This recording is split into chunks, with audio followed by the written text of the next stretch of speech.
My name is Michelle Aldrich, and I've worked in this issue for 40 years, from Amorphia to Prop 215, and I live in San Francisco. And at the moment, I've been a patient for quite a number of years with exertion asthma. And as of January 12th of this year, I have lung cancer. And so I'm taking the Rick Simpson oil, made it a little bit different way. A lot of people are making it nowadays. And so I'm doing that. And my last CAT scan proved that I also did 4 chemos. And my last CAT scan, the tumor is down 50%, and they think that the lymph nodes have disappeared. Awesome. They think that the cancer's gone from them. So I'm saying it's a combination, because I'm also doing nutrition, like Donald Abrams has said to do, and I'm also doing acupuncture. So I'm doing an integrative approach, as they want to call it. I think that's particularly important for patients to hear what you just said. Yes. About the importance that it's not just the cannabis. Cannabis is vitally important. Oh, it's wonderful. Nutrition is also an You do it important part. all. And one of the hardest things is with the chemotherapy is eating, because nothing tastes good. And so he also gave me a diet that I've lost 20 pounds in, that it's not everybody likes it, but I want to save my life, and that makes the difference. It's no sugar, no dairy, no meat, chicken maybe once a month, fish a lot, a lot, no alcohol, no wheat. So that doesn't leave much except a lot of fresh vegetables and a lot of fish. So the diet's not my meat and potatoes that I'm used to, but if it helps cure the cancer, then that's all that counts. This is true. And I think it's really the oil. And I'm having a PET scan on the 10th of May, and so it'll be 3 weeks, and I'm still doing the oil, and finish the oil therapy on May 16th. So I want to make sure that those 3 weeks show that there's more than half of the tumor is gone more, and it won't be from the chemo, it'll be from the oil. And let my surgeon know that, and let him take less of my lung than he thought he was going to. Well, I have to tell you, I have met and I have spoken to so many people with lung cancer, and they're not as radiant as you are right now. I have to tell you, you have a spark in your eyes, and you're very much alive, and I love to see that. Oh, it's an amazing experience. It's something that, it's like I stopped smoking 15 years ago, and all I did was smoke marijuana. And I think they said that I had had the cancer for about 1.5 years. And I bet anything me smoking all day long, every day, reduce the metastases and also reduce the size of the tumor. I think it probably would have grown a lot faster if I hadn't been smoking. I believe that, for certain. And so I think that I'm supposed to prove that this oil works, because I have all the background. I let them do every single test that they wanted to do, and they did it, believe me. What does your doctor say about you using the oil? My oncologist was trained by Donald Abrams. Donald Abrams was trained by Andrew Weil. And Andrew I've known for 40 years. Donald I've only known for 20. And my oncologist says anything you want to do.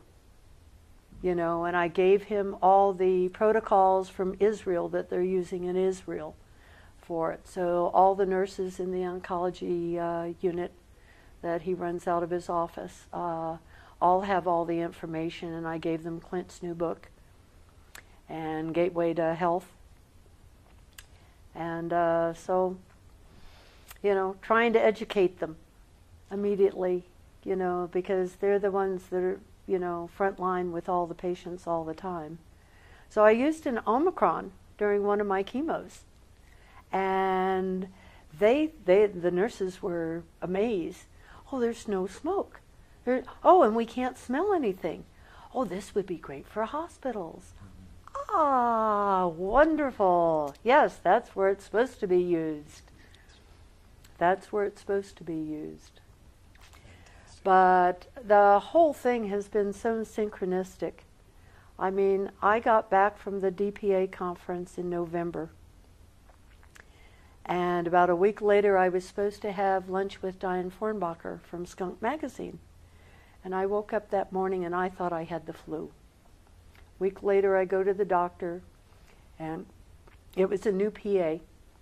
And I thought, okay, I have to train another doctor. Okay. Yes, I think I have bronchitis, but I smoke marijuana. And she says, do you vaporize? And I'm going, okay, this lady knows something. Okay. And I said, well, my husband and I just got the Lifetime Achievement Award from High Times. And her response to that was, well, my brother's the general counsel of High Times. And I thought, okay, this is good. This is good. I don't have to train. She sent me for a chest x-ray, and that's when they said that you have pneumonia, and they also found a little tumor. And that's when the whole thing started. And then, the synchronicity from the oncologist who sent me to the surgeon. I go down to the surgeon's office the same day. The surgeon is the one that did the open heart surgery on Jack Harrer that saved his life. So I get home from his appointment, and who's on the phone but Jeannie Harrer saying, you have to use the oil. And I said, where do you get it? And she told me. And I said, so by Saturday, that was on Wednesday, and by Saturday I had the oil in my possession. It was, it's synchronistic. It's supposed to be, I'm supposed to beat this. I'm supposed to show them that it works. I just wish the federal government would pay attention. There is medical use for cannabis. Oh, certainly. That's what I told Nancy Pelosi a couple of weeks ago. People can talk in a third person about issues, and that's important. Oh, you yeah. can educate in so many ways, but nothing touches people's hearts when we speak in first person. Exactly. When you it's first person, it suddenly becomes real, because now you're speaking with someone who is a participant in that particular scenario. I held it Nancy Pelosi's hands, and I said, Nancy, I have lung cancer. Stop the feds. And the first thing she says, do you have an appointment with Dan? And I said, yes. That's her district man in San Francisco. So the Congress people are starting to pay attention. She's having Sam Farr investigate the DOJ of why they're doing this. She's having Pete Stark investigate the IRS and why they're doing this. So she's going to start putting together a committee to find out why they're doing this at this time. They shouldn't be. We're regulating. We're acting like a good industry. There's bad apples, but there's bad apples in everything. A lot of people are being helped too. There's an awful lot of people being helped. One of my girlfriends, she's 75 years old, came to my husband's birthday party, and they passed out little pieces of brownie and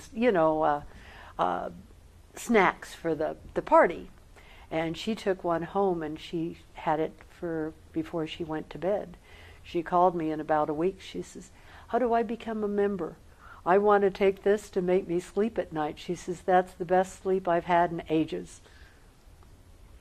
And that's why seniors really need cannabis.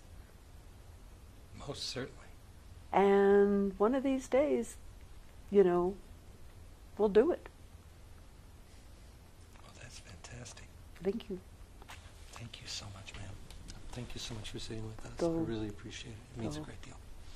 You're special. Both of you.